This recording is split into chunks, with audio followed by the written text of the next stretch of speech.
વલસાડના તિથલમાં એક હોટલ પર પોલીસ કાફલો દોડી આવ્યો. જુઓ વિડિયો. વલસાડના તિથલ દરિયા કિનારે આવેલી શ્રીલેખા હોટલના પરિસરમાં બનાવવામાં આવેલી H&T હોટલમાં 2 માળની ઉપર બનાવવામાં આવેલા બાંધકામને તિથલ ગ્રામ પંચાયત દ્વારા સીલ કરવાની કામગીરી હાથ ધરવામાં આવી હતી. આ કામગીરી દરમિયાન મામલો ગરમાતા પોલીસ બંદોબસ્ત ગોઠવી દેવામાં આવ્યો હતો.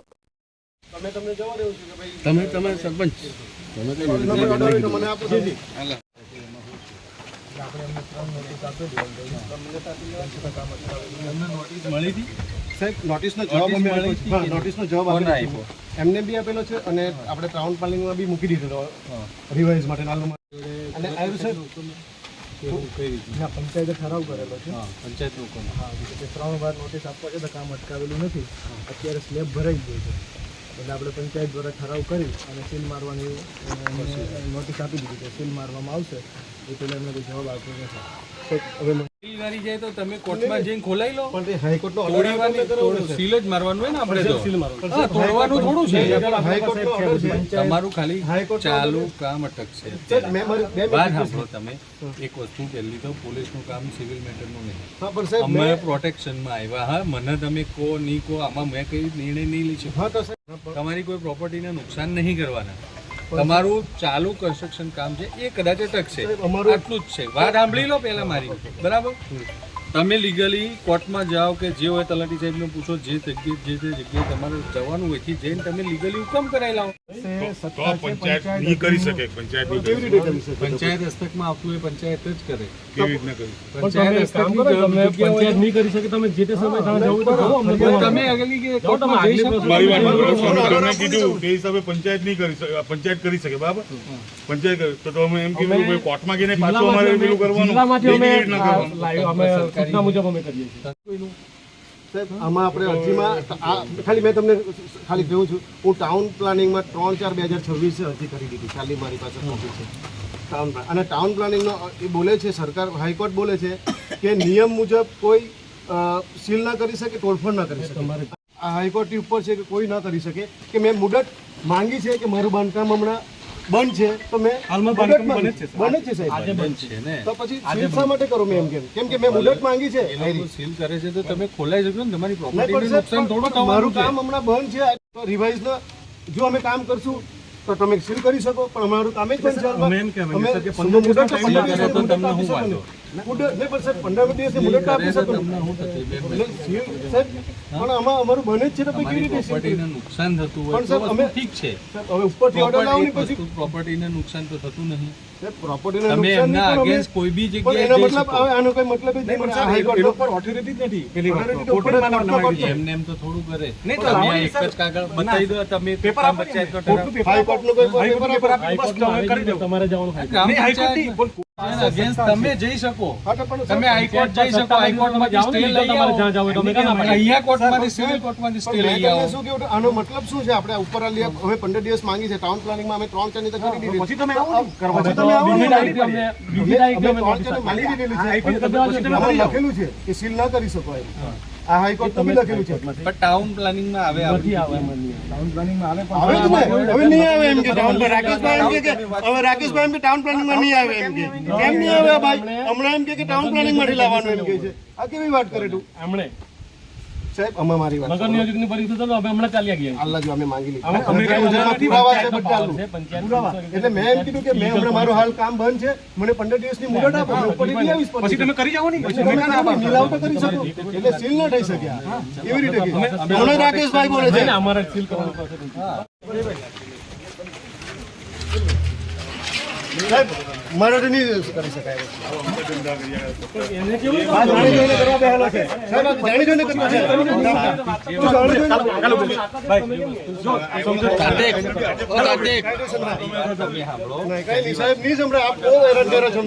ડંડા પર એમનો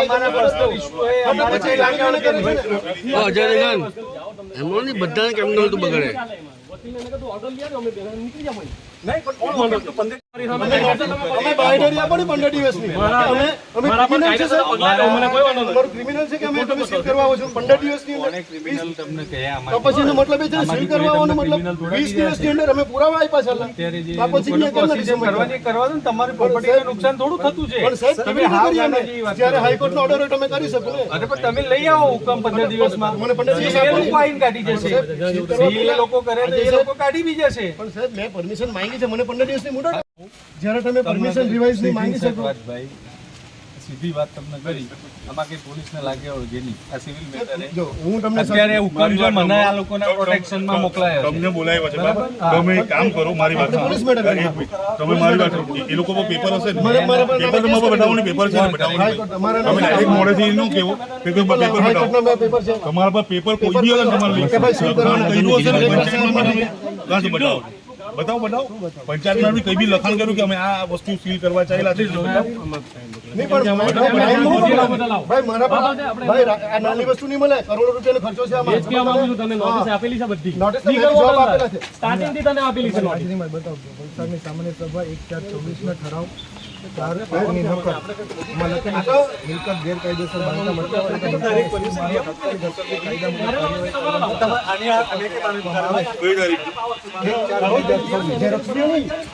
1/4 આ મહિનાની 1/4 અને આ અમરે આ સાહેબ ખાલી પેલા પાયા બાંધા ને ત્યાંથી આ અમરે કર્યું છે. સાહેબ મારી વાત સાંભળજો. ચાલુ થઈ ગયું. આજની તારીખ છે. પપ્પુ, મારી વાઈફ આગલા વર્ષે સરપંચ હતી. એને આ રાકેશભાઈ બધું સરપંચ મારો ઇશ્યુ નહીં. એને સહી સિક્કા કરીને આપેલા છે મને. પણ એ ત્યાંની તું તારે જે કરવું હોય તેમ તમને કેમ સમજ એની જ વાઈફ સહી સિક્કા કરીને આપે છે. મને તોડવા આવે, સીલ કરવા આવે. એક કામ કરતો એનો એના પર મતલબ શું છે? એના પર તું લીગલ એક્શન લે ને. સાહેબ આમાં એમ કે મારા પર તમે કેસ કરી દો. પંચાયત પણ સરકારી પણ કચેરી સાહેબ આમાં હુકમ already કરી છે. શકે મિત્ર. હુકમ કરી શકે પણ બરાબર, સાહેબ આમાં- સમજી શકો તમે. મેં સમજાવું તમે એ કાગળ ભૂલી સાહેબ, જાઓ. હવે મારી વાત પંચાયત સાંભળો. ડિસિઝન લઈ શકે તો લીધું. એના અગેન્સ્ટ 5 તમે વર્ષ- જઈ શકો. પણ સાહેબ 5 વર્ષ એના પહેલા- અગેન્સ્ટ તમે જઈ શકો ઉપલી કચેરી કોઈ બી જગ્યાએ. પંચાયત પણ સાહેબ મને જવાબ જ નથી મળ્યો કોઈ. મને કોઈ તમે કામ અટકાવી ના શકો. પણ સાહેબ એક તરફી થઈ ગયું છે. એક તરફી થઈ ગયું છે આવ્યા. પણ તમે એના એની વાત- વિરોધમાં જઈ શકો. મેં કાં ના પાડતો છું? હમણાં થોડી થઈ શકે સાહેબ. કોણ? મને 15 દિવસની મુદત પંચાયત આપો. ભાઈ પોતે 15 કચેરી દિવસની પોતે મુદત આપો ને decision લઈ સાહેબ. શકે. મેં મુદત માંગુ છું સાહેબ તમારી પાસે. પણ મુદત મેં થોડી આપવાનો. હા તો પછી એમને હા, આપી તો દો ને. તમે માગો તમને આપે એ તો કેમ ના મને આપી કોઈ શકે? વાંધો નહીં. તો 20 દિવસ ના ની આપે તો એમને ડિસિઝન લઈ લીધું છે. હા, તો વાત તો પતી ગઈ. ડિસિઝન સાહેબ તમે એમનું કામ કરવા દો. સાહેબ પ્લીઝ મેં કીધું આ તમે મારું- મહેરબાની પણ કરીને સાહેબ કામ આમાં- કરવા દો. આ સાહેબ જોવો ને તમે સાહેબ પ્લીઝ યાર સાહેબ મને એવું કીધું મૂકી દો જોઈએ. સાહેબ નહીં પ્લીઝ હા, અમે તમને મૂકવા નહીં આવ્યા. જો અમે મૂકવા નહીં આવ્યા. સાહેબ મને તમે મૂકી કામ દો ને કરવા એમ દો. કેમ. સંજય દરવાજો ખોલ. સાહેબ પ્લીઝ આવું ન કરો યાર સાહેબ તમે લોકો જમાદારનો જમાદારને આવડે એવું નહીં. જમાનત તો આવતા છે થોડી કામ ચાલુ. સાહેબ 2 મિનિટ આવડે ને જમાડે ને આવડે વાત કરી લે આપણે વકીલાને વાત કરો. જમાનત બી ડિસિઝન ના લઈ શકે સાહેબ મિત્ર. આમાં જોઈ લેવું તમે આ લેખિત હાઈકોર્ટ નું ચાલો એમને મેં નથી આપતો તમને લોકોને તમે જો આ નિયમ પૂછો કોઈને આ હાઈકોર્ટ નો નિયમ છે. હાઈકોર્ટનો નિયમ હોય તો એના અગેન્સ્ટ તમે પંચાયતની ઉપરી કચેરીએ અગેન્સ્ટમાં જાઓ. સાહેબ પણ કોણ મને ના મુદત પાડે છે આપો ને તમને? મને 15 તો દિવસ કોણ મુદત આપે? પણ એ કોણ આપો ને આપે? એ લોકોએ. કોણ આપે? 20 દિવસની અંદર એ લોકો સીલ કરી કેવી કોણ રીતે આપે? કરી શકે? એ ગમે તે એ હવે ખોટા એની- પડશે. એમની વાઈફે મને સહી સિક્કા કરીને આપ્યા છે ને હમણાં મારી વાત એમના સાંભળો. husband આપણે સીલ તમે કરવા ઉપરી આવી છે. કચેરીએ જાઓ એ ખોટા છે તો સરકાર એમની અગેન્સ્ટ એક્શન લેશે. શું કામ તમે નથી સાહેબ, જતા? મેં હવે તમે કામ ના અટકાઈ શકો. નહીં અટકાઈ શકું બે મિનિટ બરાબર. આવડે ને જમાડે હા, સાહેબ તમે કામ ના અટકાઈ શકો.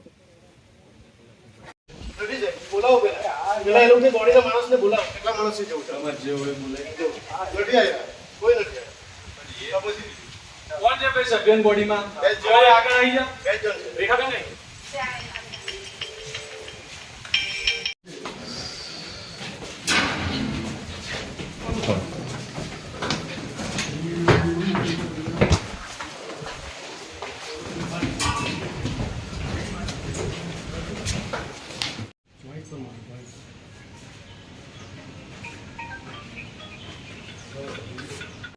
વિરલ કુમાર ઈશ્વરભાઈ પટેલ. આપની જે એચએનડી જે હોટલ ચાલે છે એના પર પંચાયત દ્વારા આજે જે કાર્યવાહી કરવામાં આવી રહી છે તેની થોડી માહિતી શું છે હકીકત? એમાં અમે લોકોએ છે ને 2021માં આરતીબેન રાકેશભાઈ જે હાલના સરપંચ છે એમના વાઈફે અમને 2021માં પરમિશન 4 માળની આપી છે અને નકશા પર સહી સિક્કા કરીને આપેલા છે અને એના હિસાબે અમે લોકો ઉપર કામ ચાલુ કર્યું છે. સરપંચનું જણાવ્યું છે કે તમને મહિના અગાઉ જ ઉપરનું વધારાનું બાંધકામ અટકાવવા માટે કાર્યવાહી કરી હતી, નોટિસ આપી હતી.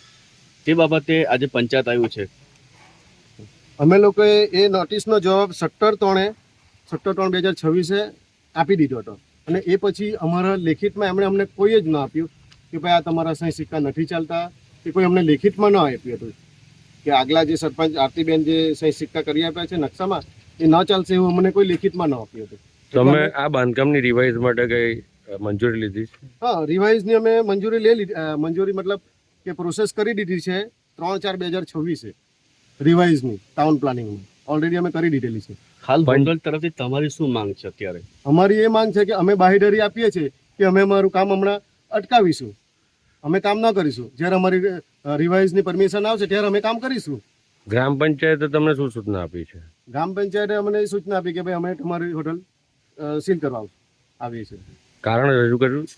કારણ અમે એમને આપી છે, એક અરજી આપી છે, એમાં બધું લખ્યું છે કે ભાઈ અમે તમને 27/3 જવાબ આપ્યો છે, તેની અમને તમે કોઈ માહિતી નથી આપી, લેખિતમાં કોઈ નથી આપી. અને અમે 3/4/2026 રિવાઇઝ માટે બી મૂકી દીધું છે ટાઉન પ્લાનિંગમાં, અને એ બી અમે કોપી જોઈન્ટ કરી છે. એટલે અમે એમને એમ કીધું કે ભાઈ અમે અમારા તરફથી હમણાં હાલે બંધ કરી દઈએ છીએ કામ, અને જ્યારે અમારી રિવાઇઝની પરમિશન આવશે એટલે અમે ચાલુ કરીશું. હાલ શ્રીલેખા હોટલ તરફ ઓળખાતી જે કે ઇલીગલી બાંધકામ કરવાનું ચાલુ હતું, તો એમને લગભગ અમારે પંચાયતમાં લગભગ ત્રણેક અમને નોટિસો ફાળવવામાં આવી, પણ એમણે કંઈક ઇલીગલ કામ બંધ કરેલું ન હતું. છેલ્લે ચોથી નોટિસ જે આપવામાં આવી એ અમારા સામાન્ય સભાનો ઠરાવ કરીને નોટિસ આપવામાં આવી કે આ કામ બંધ ન કરવાનું હોવાથી આ સીલ મારવાની પ્રોસેસ અમારે કરવાની ફરજ પડશે, અને એ સીલ મારવાની આપણે એમને જાણ પણ કરેલી હતી. અગાઉ તમારા પંચાયત દ્વારા કઈ પરમિશન આપવામાં આવી બાંધકામની, એવું કઈ હમણાં ઉલ્લેખ કર્યો છે? પંચાયતની બાંધકામ જે તે સમયે આપવામાં આવેલી એ GR+2 ની બાંધકામની પરમિશન આપણે એમને આપેલી હતી. હવે એ GR+2 બાંધકામની પરમિશન જે પંચાયતના કાર્યક્ષેત્રમાં આવે, જે પંચાયતના પાવરમાં આવે તે પ્રમાણે આપણે એ આપી હતી, પણ એ લોકો જે બાંધકામ પરમિશન જે માંગવામાં આવી તે બાંધકામ પરમિશન રહેઠાણ માટે માંગવામાં આવેલી હતી, નથી કે હોટલ માટે. અને રહેઠાણ પરમિશન પર એમને હમણાં હોટલનું કામ ચાલે છે. અહીંયા નોટિસ આપ્યા બાદ મુદત આપવામાં આવી હતી એ લોકોને? નોટિસ આપણે એમને 2 તારીખથી નોટિસ આપીએ છીએ.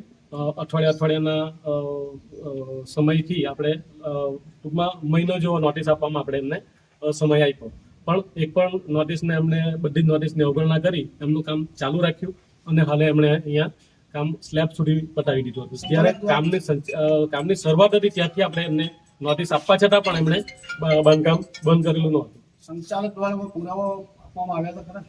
સંચાલક દ્વારા પુરાવા જે બી આપવામાં આવ્યા તો પણ એ કેવું છે કે જે અમારું કેવું એવું છે કે જે નગર નિયોગમાંથી તમે જે પ્લાન પાસ કરી લાવો, તમે 5 માળ લાવો 10 માળ લાવો, અમને કોઈ વાંધો નથી, પણ પંચાયત તમને 2 GR+2 ની પરમિશન આપી શકે છે. હાલ જે મિલકત છે એમાં ફાયર સેફટી લઈને બધું છે? હાલ ફાયર સેફટી ને એવું તો કંઈક મને દેખાતું નથી, પણ એ જોવાનો અને સમજવાનો વિષય છે. સાથે રાખીને આ સીલ કરવામાં આવ્યું. હાલ મારી પંચાયત બોડી તલાટીકમ મંત્રી છે અને પંચાયતનો સ્ટાફ અહીં હાજર છે.